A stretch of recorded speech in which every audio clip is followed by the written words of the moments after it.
Heart failure, वो हमने पहले पढ़ा था मायोकार्ड इन्फार्क्ट। उसमें क्या होता है कि प्लॉट बनता है, फटता है, क्लॉट होता है। Could be acute and chronic right side or left side systolic or dystolic heart failure is a primary disease of aging. 10%, 80% above में भी हार्ट फेलियर। हार्ट फेलियर का मतलब ये है बेसिकली अल्टीमेटली तो हार्ट में सीज और बंद हो जाना होता है। ये हार्ट फेलियर को हम उस वक्त भी कंसीडर करेंगे जब हार्ट वीक होना शुरू हो जाता है। तो क्या कहते हैं, हार्ट फेलियर की तरफ जा रहा है। जैसे किडनी फेलियर, अभी बंदा डेथ नहीं होती लेकिन किडनी फेलियर स्टार्ट हो गया। तो heart failure presentation the left heart failure में भी हैव ए डिस्निया। डिस्निया समझते हैं, सांस का dyspnoea as predominant symptom. Right heart failure में भी have fluid retention and prominent symptom. Most patient exhibit symptom or sign of both right and left heart failure. बाद में दोनों हो जाता है, बाद में एक होता है। Patient may be present with a chronic non-productive cough. नाजा आ गया, स्पोंजिया आ गया, वो कहता है ओ सर जी मैं बस खांसी शुरू हो जाएगी। तो ये आपके पास सलामत आएगा। इसका मतलब है सांस फूलता है, थोड़ा सा चलता हूँ सांस फूल जाता है, जैसे लारोसिरोसिस। लारोसिरोसिस का सांस स्लाइट मूवमेंट पे सांस फूलता है तो लारोसिरोसिस है, तो समझो कि हार्ट फेलियर की तरफ जा रहा है। मतलब साथ साथ मेडिसिन भी देखते हैं। कार्डियक कफ है सांस, तो फिर समझे अब स्पोंजिया की तरफ जाएं, फिर अमलाजा की तरफ जाएं। पेशेंट में present with the chronic non productive cough which is the worse when the lying flat. अब जूं जब लेटेगा तो पानी जो फेफड़ों का, ऐसे तो फिर बेहतर हो जाता है, पानी फिर पूरे फेफड़े में जब फैलेगा तो कफ करेगा। पहले तो सिर्फ यूं है तो सिर्फ बॉटम एरिया में होगा, फिर सारा जब आएगा तो कार्डियक कफ करेगा, इरिटेट करेगा उसको।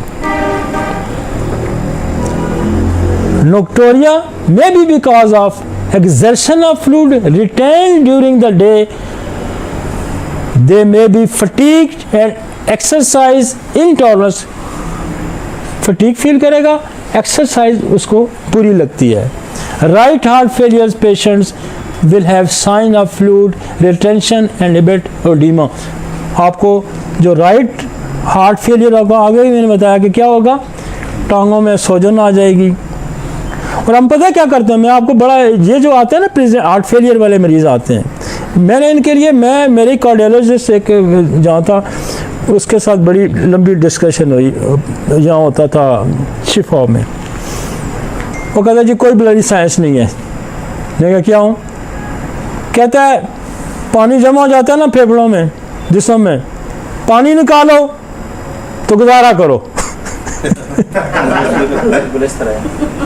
हम क्या करते हैं, हम लासिक देते हैं, हम स्पायरोमाइड देते हैं, पानी निकालते रहते हैं, मरीज बस चलता रहता है, बस पानी निकाली जाओ, पानी निकाली जाओ, पानी जमा हो गया।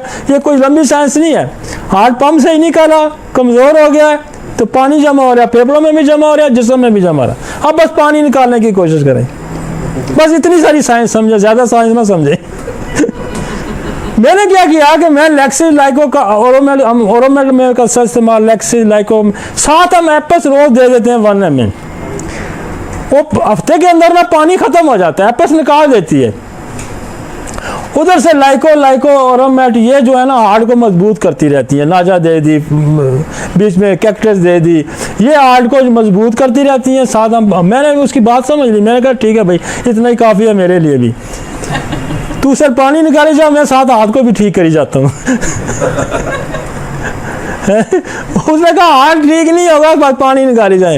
हार्ट जितना खराब हो गया बस ये नहीं अब ठीक हो सकता, आप सिर्फ पानी निकाली जाए ताकि हार्ट पे बोझ ना पड़े, क्योंकि जब फेफड़ों में और जिस्म में पानी होगा तो सारा प्रेशर डेवलप होगा हार्ट पे, लिहाजा हार्ट अटैक होने का खतरा है।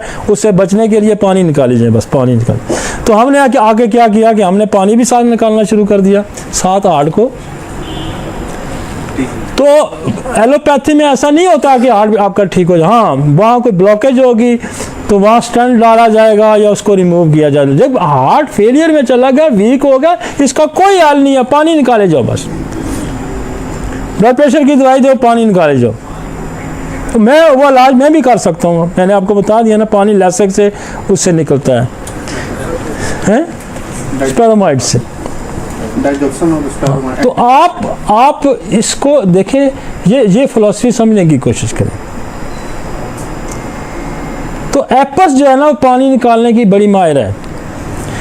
साथ हार्ट को आप बेहतर आपको लाइको दें, आप उसको लेक्सिस दें, आप उसको ओरोमेट दें, आप उसको ब्राटाम्योर दें, ताकि हार्ट जो है ना फंक्शनल उसका बेहतर होना शुरू हो जाए। फिर डायबिटिक हार्ट है तो उसको शुगर की साथ प्लमोमेट दे दी, आप ओपियम दे दें, ओरोमेट दे दें, ताकि वो उसकी वजह से जो मसल वीक हो रहा है उसके अंदर स्ट्रेंथ आनी शुरू हो जाए।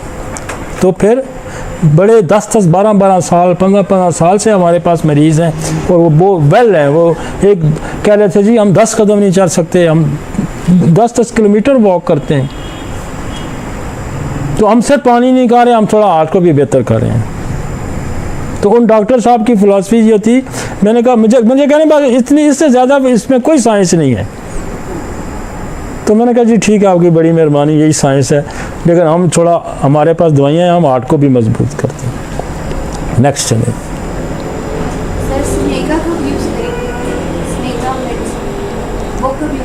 कौन सी? स्नेका तो बेसिकली लंग्स की दवाई है ना। सर उसमें भी तो लंग्स के अंदर जब कंजेशन आ जाती है, उसके अंदर प्रोडक्टिव कफ आनी शुरू हो जाती है। देखिए प्रोडक्टिव कफ उसमें होती है, बलगम वाली कफ होती है, और वो अगर रिलेट करते हैं आप तो वो फिर स्नेका आएगी। यहाँ वो कहता है कि प्रोडक्टिव कफ नहीं होती नाजा में और स्पोंजिया में, तो उसमें प्रोडक्टिव कफ शुरू हो जाती है।